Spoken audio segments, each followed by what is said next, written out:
Hey, everybody. Before we get started, I want to thank my friends at Hatch for producing this episode. You can get unlimited podcast editing and strategy for one flat rate by visiting hatch.fm. All right, let's get into the show.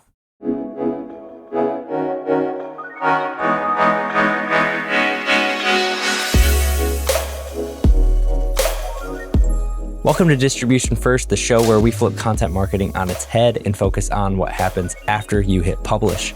Each week, I share playbooks, motivations, stories, and strategies to help you repurpose and distribute your content because you deserve to get the most out of everything you create.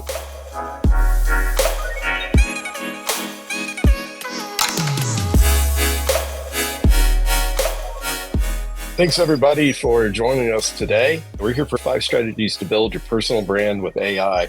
So my name's Jason Hubbard. I'm COO at RevGenius. I love getting to do these. I have had opportunity to appear on panels or moderate with several of the people. So you guys are in for a treat.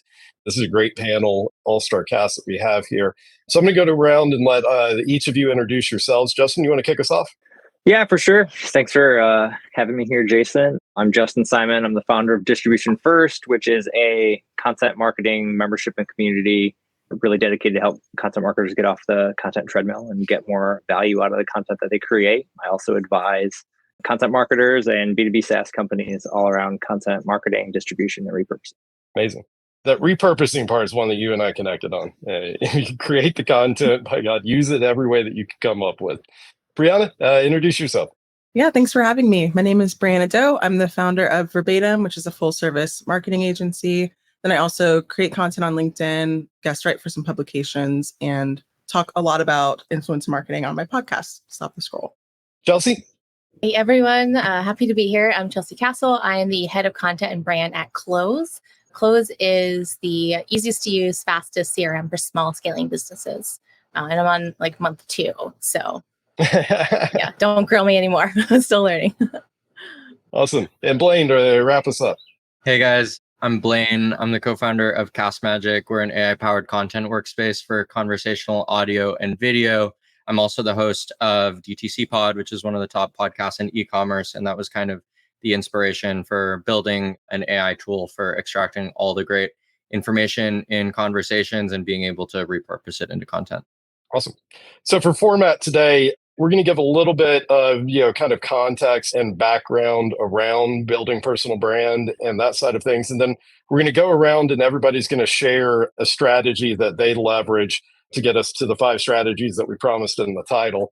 But we'll take a few minutes, probably spend about half of it, kind of giving some more general context and detail around it. And then we'll jump into those 5 specific strategies. So Justin, you want to kick us off on just generally around building that personal brand? Where do you start whenever you do that?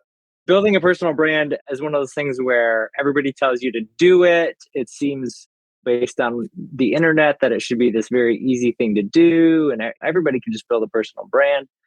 And I do think everybody can build a personal brand. But I think if I were thinking about how to start a personal brand, to me, it always starts with what's your point of view in the marketplace as far as who are you talking to, your audience, really being defined on who they are. And then what's your sort of take on that? And then you being willing not only to take a stand, which I think is hard sometimes to take a stand on where you stand out or where your points of view can differ.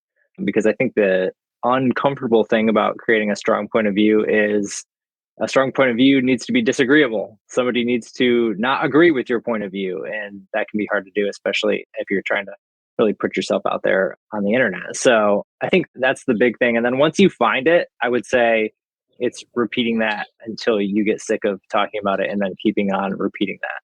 Justin, did you really just try and say it's hard to be controversial on the internet? I think it's probably easy to be controversial on the internet. I think it's probably hard to stick yourself out there sometimes. I'll say that. Great. Chelsea, what do you think on this side? I know you've talked a lot about kind of where you have to start and what your commitments are in it. Yeah, I'm just laughing at Justin's comments still. Everything's controversial on the internet. But I think that's a good point to underline because whether you're thinking about it as building your platform, building your brand, it's you're just putting yourself out there, right? In the same way that we market and brand the companies we work for. And to Justin's point, it's you have to be vulnerable.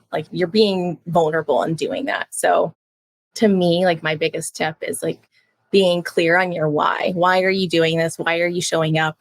Some people are optimizing for growth. That's never been like my why. Like everyone has their own reason for showing up. And I think that is like the best place to start, because that'll give you direction with everything else that you're going to do there, especially when you have a post that takes off. It's really easy to kind of get addicted to that dopamine hit, and then you do another post and it doesn't take off, and then you feel bad. And then to Justin's point, like maybe you're sharing something that you feel strongly about and people disagree, like because it's the internet, because we're just people behind screens and keyboards, there's so many pros to it, but also just like being clear on the why, I think helps you approach it in like a healthy perspective, right? Like taking care of your mental health, setting boundaries, what are your non-negotiables of what you want to say, what you don't want to say. If you build an audience, then people might want to like pay you for posts, and then like how do you handle that? So starting with your why, I think will make everything else easier as you continue building your brand. I love that, starting with your why. As a growth marketer by training and most of my career, that's always where I try and begin. It's like, what's our end result? What's our goal? And then let's work backwards and build from there. Way too many times I see people go build something without a clear idea. Like, what are we trying to accomplish with this? And of course, that doesn't work great. Brianna, obviously, we've got to come up with the content. What's going to be going out? And so, what do you do around like idea generation so that you always know that you've got a good store of stuff that you need to go out there with? Yeah, so actually that was the toughest part for me when I started building my personal brand. I did what Justin and Chelsea said to do. I figured out my why. I figured out how to stay organized, all that stuff. And then I realized I had no idea on a daily basis like what to say. I was not planning ahead, and it was really stressful. And that was the toughest part, because it's hard to just keep showing up if you're winging it every day, like from a content generation perspective. And what was cool about creating content, though, and maybe other people in the panel experience this too, is the more I created content, the easier idea generation came. So then I just needed to start storing those ideas somewhere so they weren't coming into my head and then flying off and I had no idea what I just thought of, right? So personally, I use Notion. It's really simple. I have a document set up with different tags associated with it based on my content pillars. So entrepreneurship, marketing, podcast stuff, personal updates, things like that. And then I have it on my phone and I have it on my computer. So regardless of where I am, if an idea comes to me, if I'm having a conversation, I am that person. I will pull up my phone, jot the idea down, and then put it away and keep going. But it's a great way to store the ideas, be able to look back on them later and go from there. And just to piggyback off of what Chelsea said as well about vulnerability, that's one thing that I learned too with content is being vulnerable looks different for everybody. Like if you look at my content, I think the most you know about me personally is that I'm engaged. You probably know I have dogs, and like random facts about me, like I like going to concerts or things like that. To me, that's enough information. Like the rest is focused on my professional life and what I'm learning through entrepreneurship. Other people share a lot about their personal lives, and I think it's really beautiful and like honest for them. And so that was a really important revelation for me, and hopefully that helps somebody else too. It does look different for everybody, and that is okay. So I love that you shared that. That's great. Blaine, obviously, like Brianna was saying, we got to make sure that we're jotting down these ideas and stuff as they come through, but that's not where it ends. You've got to not only store that and have it accessible, but ideally you've got it in such a state that you know kind of what's related to what, how these pieces fit together. What are some of your strategies? What do you do on that side of things? Yeah, I mean, I love what everyone said so far. I think you start with the why, like why am I creating content in the first place? Ideas are a big part of it. I think a lot of creators get caught up because like they don't have ideas. And I think like Brianna said, as soon as you have an idea, like write it down, because you can always come back to it. You can throw it out. Maybe you'll never use it, but like it's always there as a content idea.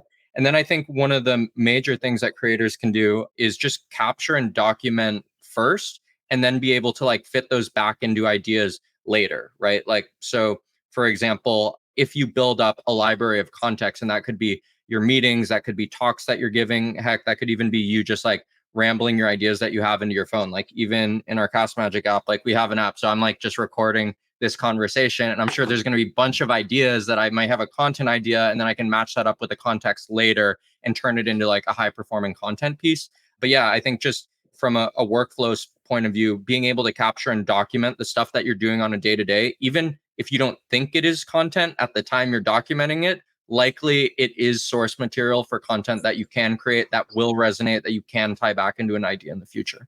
No, I love that. And as with all things, but especially content creation, the more you can integrate it into your day to day, like, hey, this is part of the process as opposed to this being something that's carved out in a isolated thing that you're doing, the better all of this is going to go. The more that you've got things that are one-off motions tied to just one aspect of it, the harder all of this is to be able to manage and stay on top of. So for the second one, yeah, we're going to dive into the thing that's probably driven most of the people to be interested in this, the AI side of things. So leveraging AI for creation, which is, of course, most people have experienced at this point, can be a little fraught. How do you go in and how do you leverage AI with it? Justin, you want to take us off on that side? I imagine based off the conversations we've had, it's going to be how do you make the most out of the content that you're already creating? Yeah, absolutely. I think for me, AI is kind of remarkable to think about how AI has shifted content. And I know everybody kind of thinks about it differently, especially in the content world of, I think sometimes traditional content marketers, or even folks that worlds that I'm in, we're hesitant to use it for creation. It feels like an unnecessary cheat code or something that's maybe wrong to use. But I would say, I heard somebody recently say this, that AI for writers is what calculators were for mathematicians. And so that's how I've been thinking about it, is much more like, it's not that I can't get that answer in my head or I can't get there, but I can get there way faster with AI, and I can get there way faster. And honestly, it's going to give me things that I love that I never would have thought of, just because it has way more context than I have around things. So for me, I think it's just A, getting comfortable with using AI for that.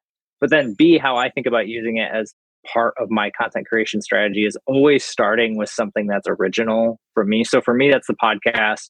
I record a weekly show, distribution first. And from that, I know that of the things that I'm going to create, it is my thoughts, it is my guest thoughts, it is my points of view. I know which things are like when the AI gives me something back, I know which things are mine and which things are maybe a little bit more enhanced. And then I can go back and kind of jab back and forth with the AI to try to get it to do what I want, or get the answer, or get the point that I want out of it. But I think for me, like once I got comfortable with using AI and being able to take my thoughts and extract that, it's made me way faster as a content marketer and be able to do things that, I mean, honestly would have taken hours and hours and hours of time. It's funny to think about the amount of people and the amount of hours that it used to take to be able to do things that now even me on my own as a solopreneur can get done. It's really remarkable. I mean, multiple emails a week, podcasts, there's a lot that you can do with it. And I would say for me, like understanding a couple things off the top can make it go a little bit faster. So what channels are you posting on? So what's the output that you even need? Do you need LinkedIn content? Do you need emails? Do you need podcast description? Like, what do you need? And then from there, understanding even from an output perspective, what's your content floor? So what's the minimum things that you're creating at any given time or any given week, month, et cetera? But what is your content floor? And then from there, you can kind of constrain it down. And obviously I know Blake with Cast Magic and things, there's a lot of things that you can do with that to be able to get the output you want versus simply going back and forth in ChatGPT or stuff like that. But anyway, hopefully that's helpful. No, it's great. Chelsea, as Justin alluded to, we should use AI for not necessarily everything. It works well in some situations, in some contexts and use cases, and can be problematic in others. Where do you draw those lines? Where do you think that AI really fits well versus where we should try and limit what we're doing with it? Yeah, I'm definitely in the camp of some of the people that Justin mentioned of like not using it or loving it for direct content creation. That's me. So I'm of the personal opinion that like it doesn't write, like ChatGPT AI doesn't write quality content on its own. But of course, it's like a good partner. It's a good sparring partner. I use it in that way often. I'm in this personal, like existential moment of balancing, okay, where can AI help me? But then also, what am I benefiting or losing from using AI to help me? Like, am I losing the mental reps because I'm asking ChatGPT to help me come up with better synonyms or metaphors? Or is that saving me time? So that is like one thing that I think is important for anyone to consider when they're using AI. That's going to look different for everyone, right? If you're getting started, AI is going to be hugely beneficial for helping you get past that blank page syndrome, right? Like that's a real thing. And like Brianna was talking about coming up with ideas. So I think it's really important to implore everyone to evaluate what that looks like for them. For me as a writer, like especially in my last role, I was like the only marketer. So I needed AI to kind of expedite a lot of my work. So I would say that's really important to consider in terms of like, what are you losing at the cost of using AI to make you more efficient, especially when it comes to like efficiency or like doing things for you, because writing is thinking, thinking is writing. So when you're not writing verbatim, like when you're not the one putting in the reps, just like thinking about like going to the gym, when you're not the one putting in the reps, like you're not gaining that muscle and that experience and that skill. So just thinking about ways that AI does help you. So for me, that looks like I do use it as like a sparring partner sometimes. So that's kind of where my existential crisis has come from. Like, wait, what am I losing here? Because it's fun, right? To kind of like come up with things on your own. But of course, like it can be beneficial to, I use ChatGPT all the time to be like, what's a better way of saying this? I use it a lot to like synthesize and analyze content. So most recently, my ideas are not as organized as Brianna's. So I had actually wrote about this recently. I just gathered all my ideas. I think it was like, I don't even know, like 15,000, 40,000 words in different places, different tools.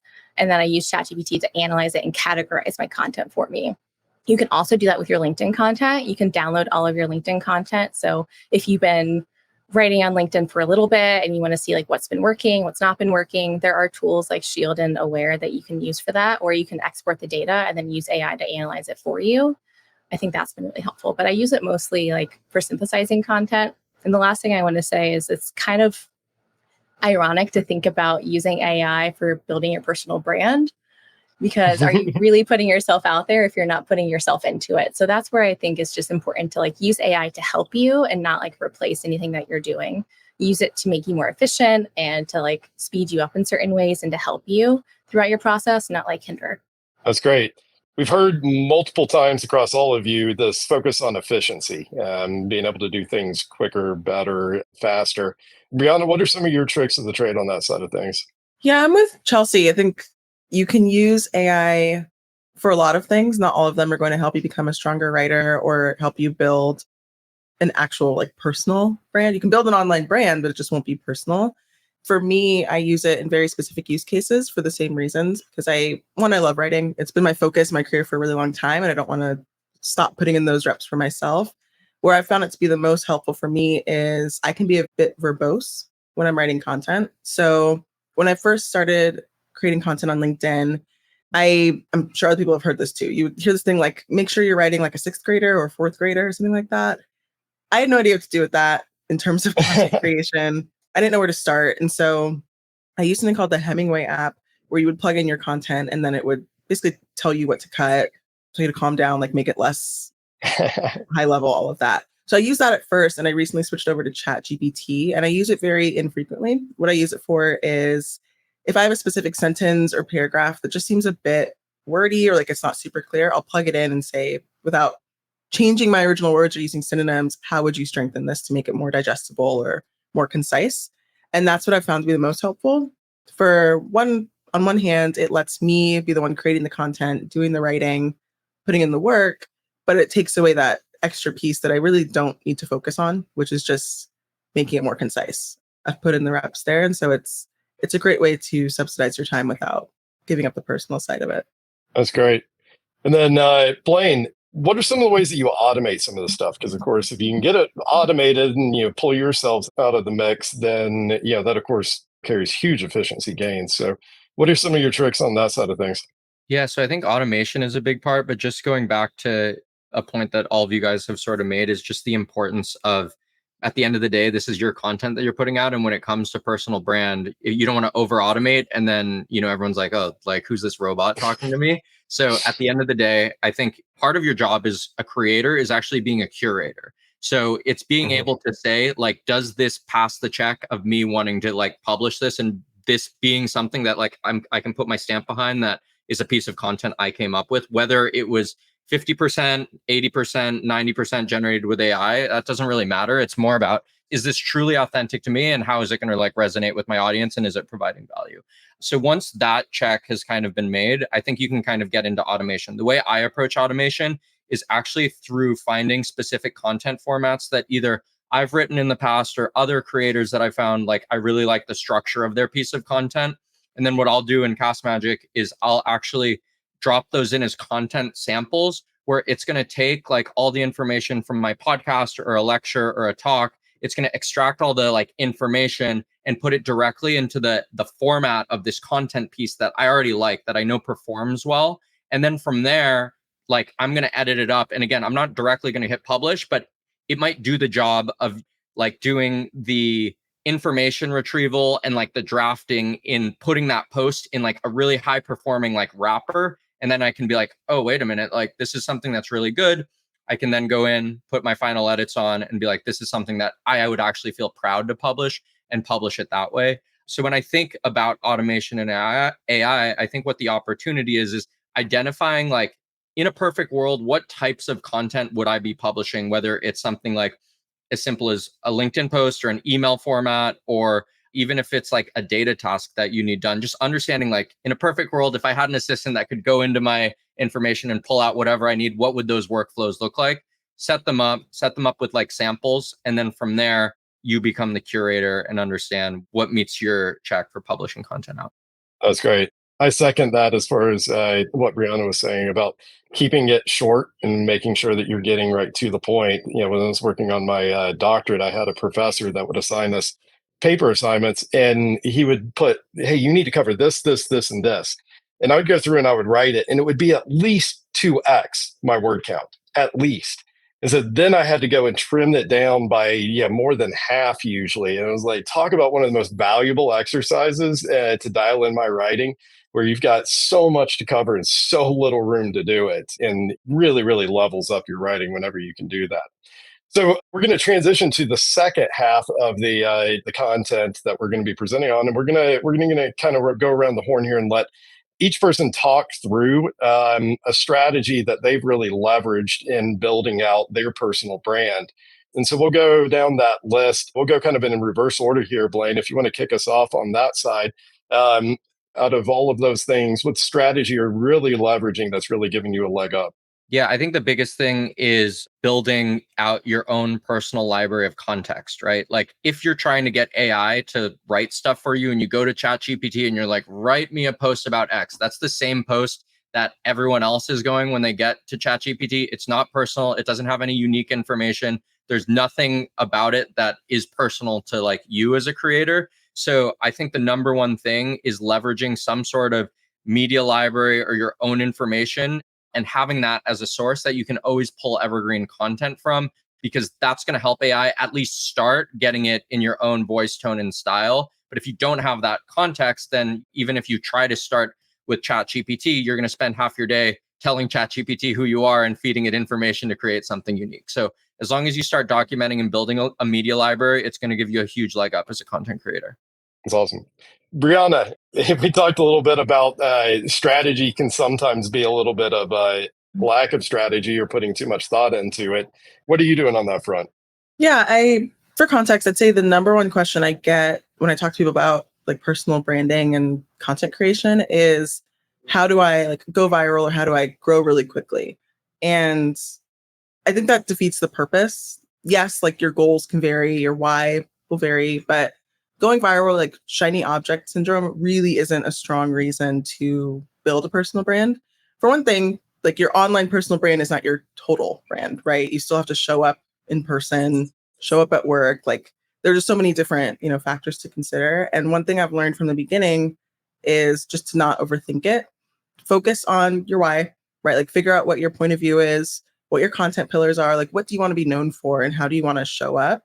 And then figure out who you want to connect with, and then just start writing. And I know it sounds like, well, just do it. It'll be fine. It'll work out. But it's a little deeper than that. Like once you have all those factors figured out, you can focus on what's important, which is just networking, connecting, creating content.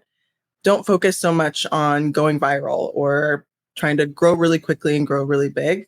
It's easy to shift your focus to that and lose sight of why you started.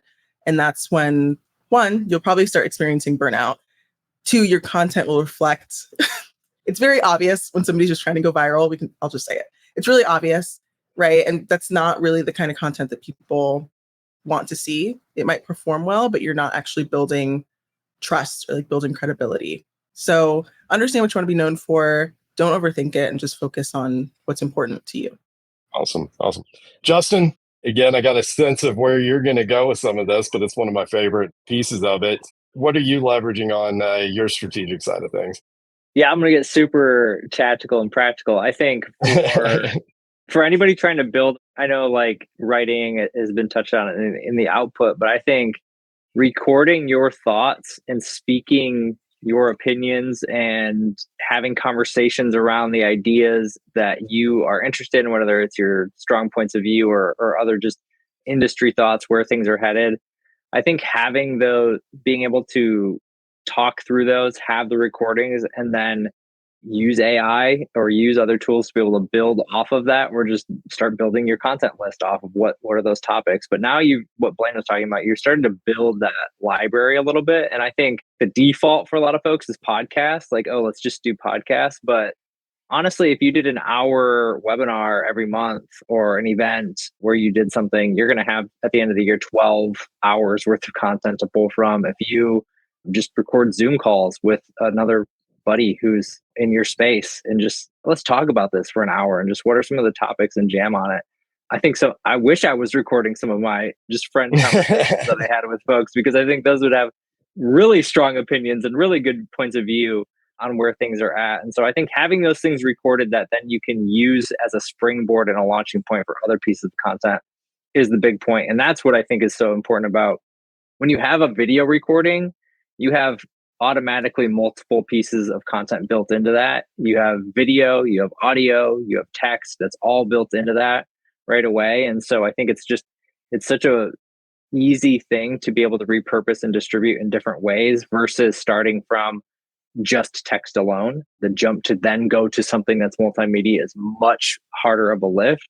And so I've just found, going back to the efficiency standpoint of, if I can record something every week, if I can record multiple things a week and then be able to spin stuff up off of those, knowing that it's on brand, knowing that my points of view are going to be hit, knowing that it's a message that fits in with what I want to talk about, then every single thing I cut off of that, every single thing that I spin off of that is going to be on brand. It's going to be on message, and it's going to hit the points that I want to hit. It's something I emphasize all the time with our partners here at RevGenius. When we're doing something like this, like a webinar for a partner, like, run with that. There's a million things that you can do with that. So it's not just a single event, a webinar and sort of one and done. Like, repurpose that stuff, go put it out there in as many ways, as many formats as you can, because there's so much gold in there. And to not do all of that, to not take advantage of it, is such a lost opportunity. Chelsea, round out going around the horn. And then I guess I'm number 5, so I'll drop in a strategy on my side.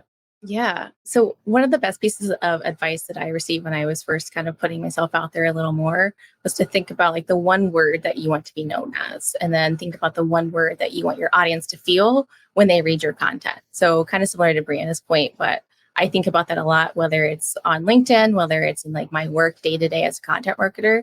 I always try to think about not necessarily the action I want the person on the other side to take, but what is the reaction that I want to provoke.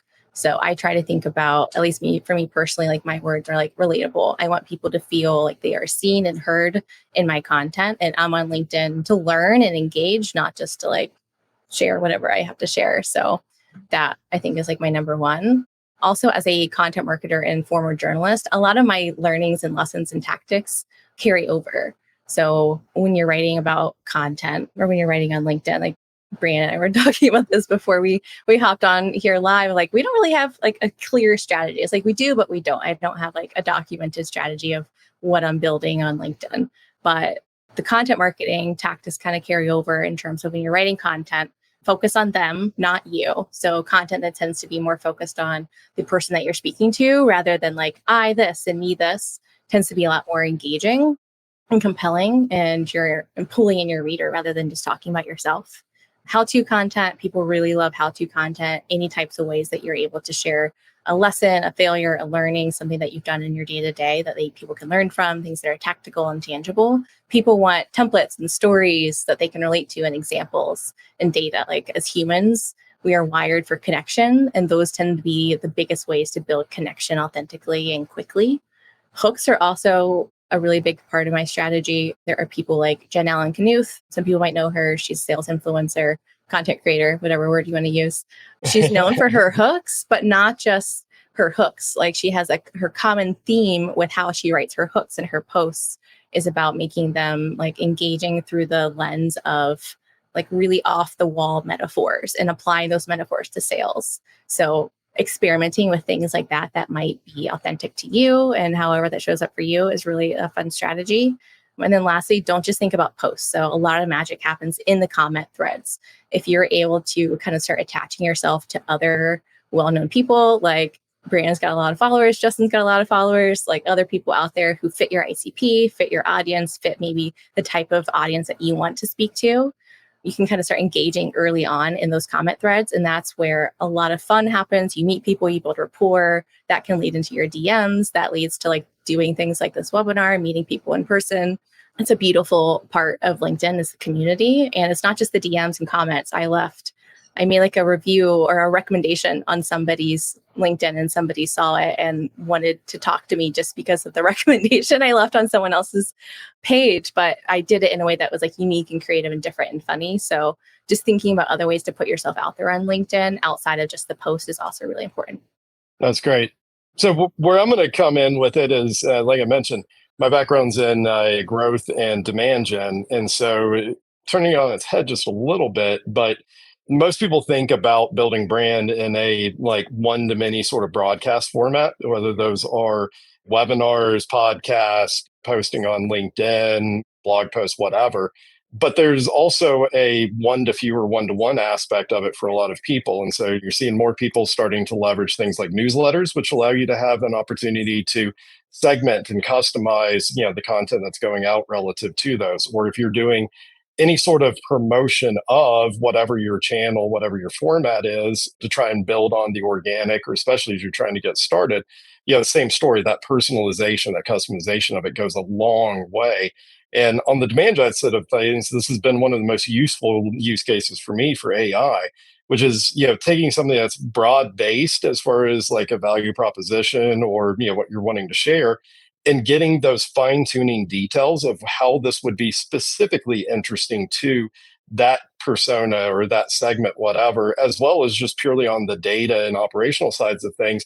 How do I actually bucket all of these? So anybody that's tried to bucket people into personas based off of titles when there's 10,000 titles out there knows the pain of that. And being able to leverage something like AI that can go in and fairly accurately bucket those, certainly more accurately than most of us are going to go and do it just by eyeballing it, gives you a huge leg up. And to me, this is one of the biggest things that is really an advantage with AI, is getting that level of detail and customization and personalization that there's no way you would have had the time or the bandwidth for. And so that's not saying have it go create it from scratch for you. It's saying, hey, I've got something that's 80, 90% there. And I need that remaining 10% to be able to really dial this in for that specific audience. And I think that can be huge to leverage that. Also gives me a huge opportunity to kind of get in the mind of that persona or that audience that I'm going after, because I may not know those details.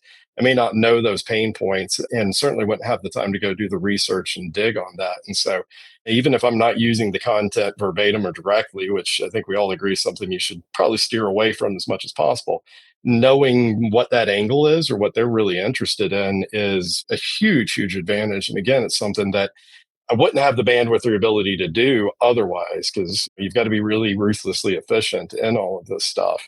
So we tried to be really talking about efficiency. We tried to be really efficient with 4 people and a moderator on this, and we may have been too efficient because we still got quite a bit of time.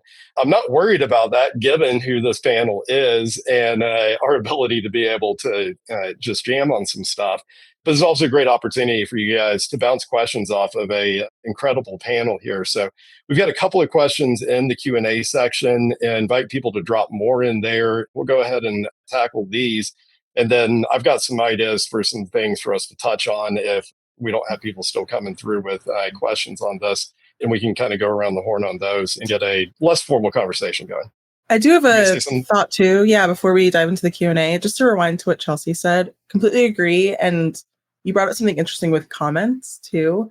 like commenting is a great way to start engaging, right? Especially for people who haven't started creating content yet. I always recommend starting with the comment section. One, it's a great way to generate ideas. And two, it helps you, it's like a very low lift, risk-free way to start like communicating your ideas.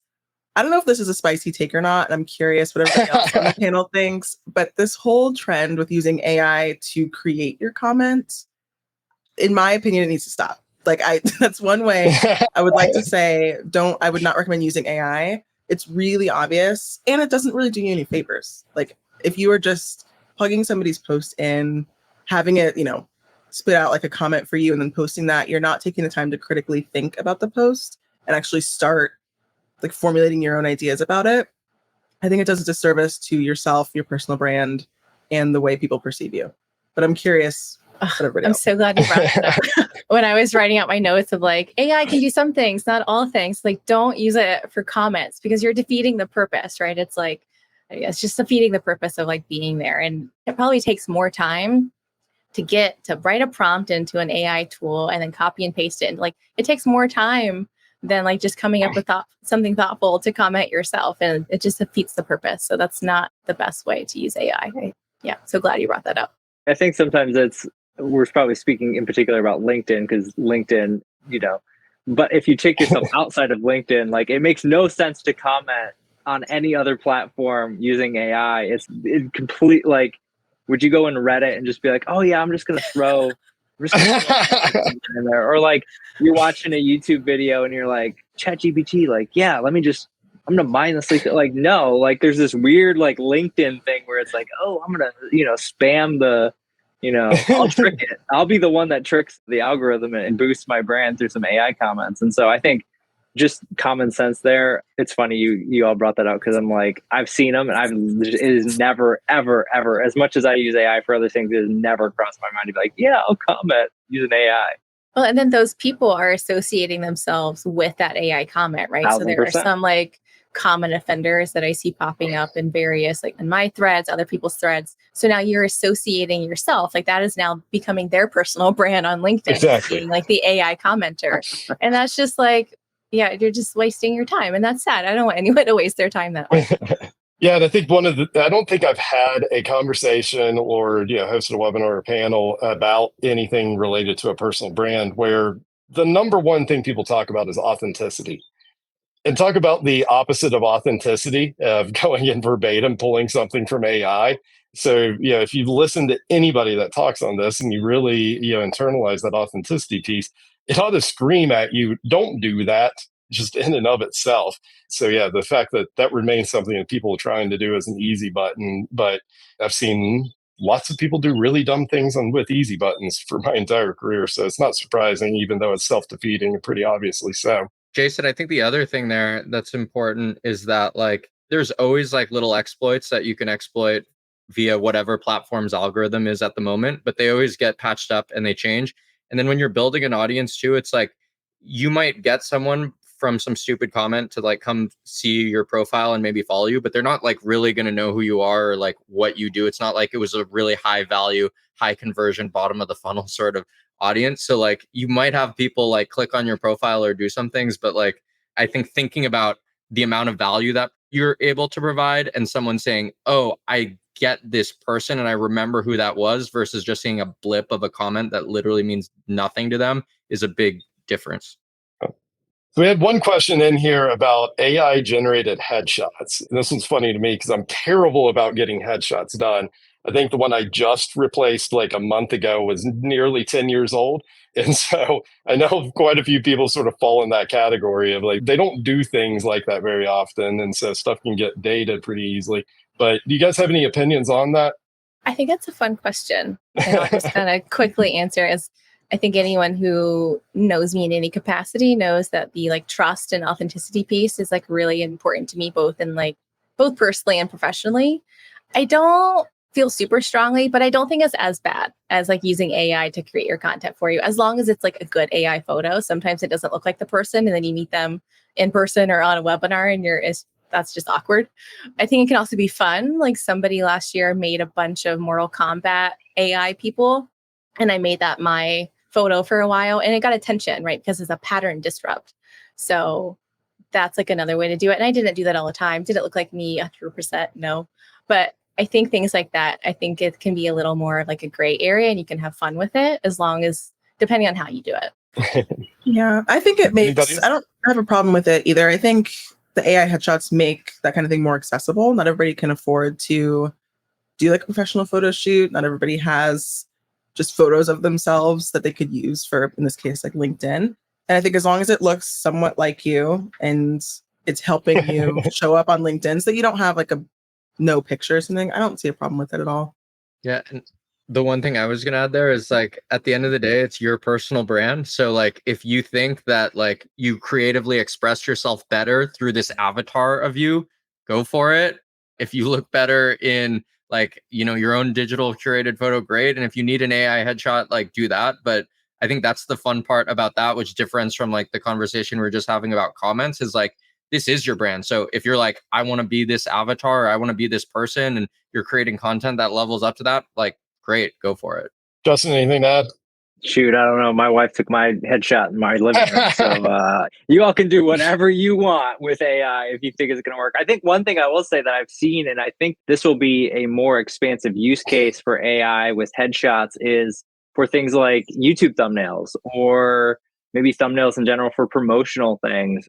I think I see it a lot with like more famous people, or people are creating videos using them and being able to do that. But I think even if you have a guest and you want something that's unique versus the standard headshot that most people have, one headshot, maybe two, that they're using. So I think that's a unique use case that will probably start to be used more and more.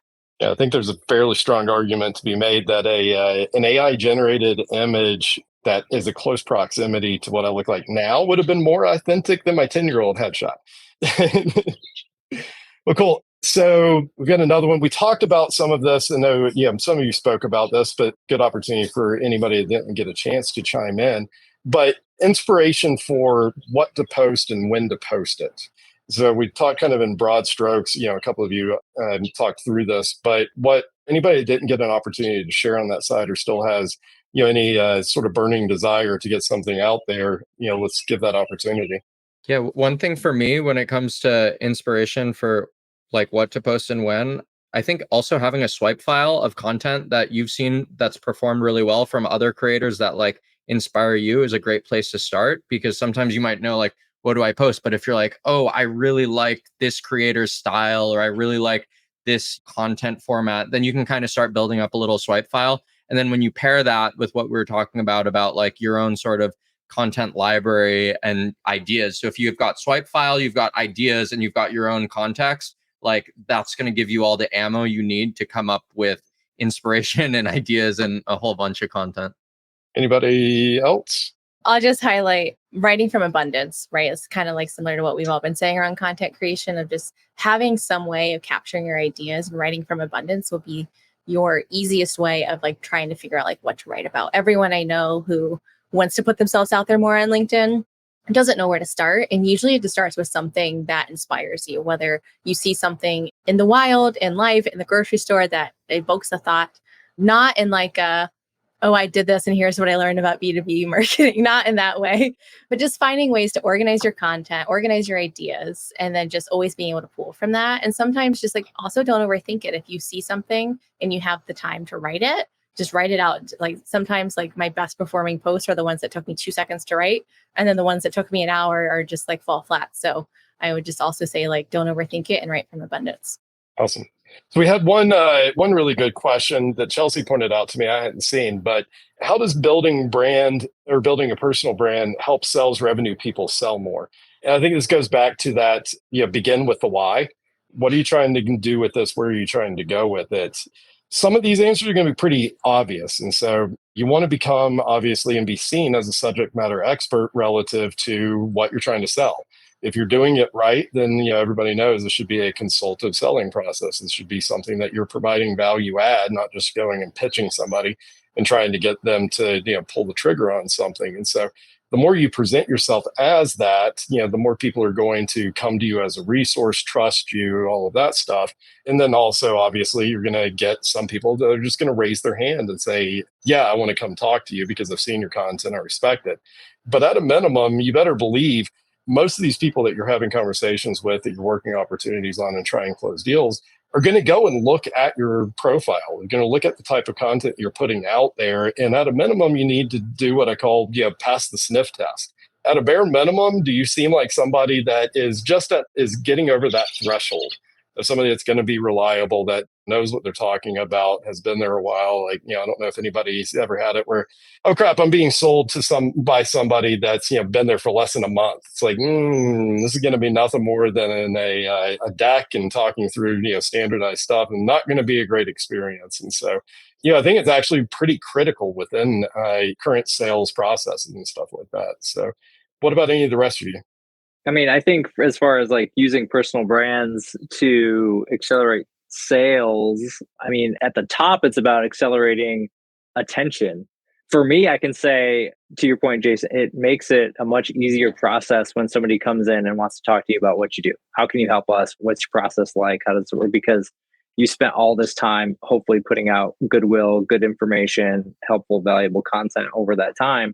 But even when I was in-house at companies, and I think this is becoming even more apparent for a company, is tapping into the individuals at that company, whether or not you align 100% as far as what you talk about with what you sell, but having people be able to get the name, face, etc. of folks who are out there. Because even if it's an email and it's an email from John and there's a picture of John there, and you get to know and like John who sends the emails, it's much better than X brand, email from X brand, here's this. And so I think finding those ways to be able to add a level of personality and like personability into the overall company brand and tapping into individuals that way. I know when we were at Metadata, like people would bring up Jason and Mark in the podcast that we did back in the day, and it was like on sales calls. And so even if it's not directly tied in numbers, there's quantitative and qualitative ways to try to measure that and figure out what that looks like. But I think, building attention at the top is where it really starts to matter. I love this question just because I think it's very underrated. I think a lot of people are trying to do this more, but I still think it's really underrated, and maybe mostly from the standpoint of how much it can actually impact revenue. So previous two companies I've been at, Chili Piper and Lavender, we both have elevated people internally on LinkedIn. So it's cliche, people buy from people, but also people buy from people they trust. People want to see other people like them. They want to know the people behind a brand. There's so much power in just putting yourself out there, representing the brand. So it also has to be something that you and your company are comfortable with, right? So like Brianna and Justin, they have their own companies, their own agencies. So that makes a lot of sense. And then for people like me or other individuals, you may not want to associate with your company. Or if you do, there might be rules and guidelines around just like how you do that, because you're also now not just representing yourself, you're also representing the company you work for. And that's not like a bad or scary thing. It's just an important consideration. In the past companies I worked at, as an example, we have really leaned into making this successful through like educational content. And again, all of it being really authentic, not salesy. So educational content and like almost edutainment too. So when you're teaching someone something, but then you're also making them laugh, what you taught them sticks more, not just like in their memory, but like they're more likely to retain it. So we leveraged a lot of both of that on personal accounts. You can also use everyone as a distribution arm for all of the content and marketing you're creating. And what we saw through self-reported attribution is most people who found us or requesting demos and actually converted into pipeline and closed one were people who found out about us through the personal accounts. That was probably like 50% of the business. So depending on how you want to do it, it can be really, really successful and lucrative. I want to repeat to call out to anybody that missed it, what you said. Focus on value add, not trying to pitch and sell in your content. It's going to be counterproductive for what you're trying to do and the goals that you have. And so, making sure that you're being authentic and providing value is going to be key. Don't use it as another opportunity just to go do sales pitches. So hopefully everybody heard that the second time, if they didn't the first time. All right. Let's see, where are we next on the questions? So we talked about comments. We alluded to some of those contents or comments are not necessarily the nicest or the most productive. What's your advice on how to handle, I guess those kind of trolls that are out there that we all have to deal with?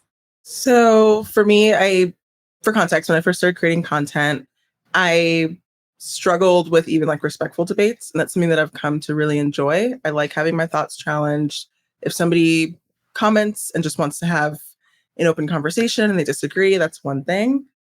I'm sure everybody else on the panel can also agree. They, as well as I, get a lot of hateful comments or rude comments. So I love this question because the advice I was given in the past is just like, be respectful, be nice. Be really honest, the block button is your friend. Like if somebody is rude or disrespectful or is just coming to attack you, you're under no obligation to engage with them. Creating content online and building a personal brand online doesn't mean you can't have boundaries. And I think if it's not coming from a respectful or healthy place, you don't have to dedicate your energy to it. I think that's an important distinction. Like being open to having your thoughts challenged is one thing. And I think that's really important when you post online. But somebody with the intention of cutting you down, you don't have to engage with them, in my opinion. What about any of the rest of you? I know this is something you all have to deal with. Yeah, I mean, for me, I think I'm with Brianna there. I think it's really hard to go from online and real life world. And sometimes those online comments can hurt you just as much, if not more, than somebody say that to your face. You don't know them and you wouldn't interact with them, or if you saw them, you might not even enjoy that in person, and yet you're letting them kind of own space in your head for that time. And so I think for me, I don't get a ton of them, thankfully. Most people are pretty nice. Maybe my points of view aren't strong enough, and people don't care to argue distribution much. But there have been times where people have said things and it's hurtful. But I think for me, it's just an understanding that it's just kind of part of what to expect. And the classic, everybody's got an opinion. That's okay. They can have that opinion. That doesn't mean that you have to take that, make it a personal attack, especially the more that you put out into the world. There are going to be people who, I mean, even just from a content standpoint, I think it's getting more comfortable with the idea that you're not for everybody. And that, the more that you can own that and be like, oh, of course I'm not for everybody. Of course, not everybody's going to like my take or me or my personality, even if it's the same thing. And so I think just being able to own that and feel comfortable with that will allow you to hit that block button easier. It'll allow you to, okay, that was lame and I can move on, versus the unfortunate reality, especially when the first couple times that happens to you, where that does tend to just kind of own space in your mind for the next couple hours or days, where you're just thinking about that, like, why did that person attack me? All right, we've got just a couple of minutes left. We've got one question that I think would be great for us to wrap up on. Let's go around real quick, rapid fire. What are the top 3 tools that you each use for content creation? Justin, kick us off. Oh man, you made me go first. Top 3 tools I use. Let's see here. So Riverside to record podcast episodes. Let's see. Cast Magic. I do use Cast Magic for cutting up podcast episodes and creating content off that. And then I will say ChatGPT. I use ChatGPT all the time as sort of my partner in crime to be able to help me do things, not only create content, but be able to come up with ideation on topics and ways to do that. So those would be my main 3. Awesome. I'll go around clockwise. Brianna? Notion for creating and storing content, StreamYard for podcast recording, and it's a toss-up between ChatGPT, like Justin said, for content, and Aware for like LinkedIn metrics and my media kit. Awesome. Chelsea? I'm not sure if I have any new ones to add. I've started organizing all of my ideas in Notion. It's a lot more organized. I do use Aware and Shield, and I use Riverside for any podcasts. So not a whole lot of new, and ChatGPT, which are like my top. Awesome. Blaine, wrap us up. Yeah, definitely. Same. I record remotely in Riverside. CapCut, I've been using a bunch for like more shorter form stuff on mobile. And then obviously Cast Magic for all like storing all my media and repurposing content out of my content library. Awesome.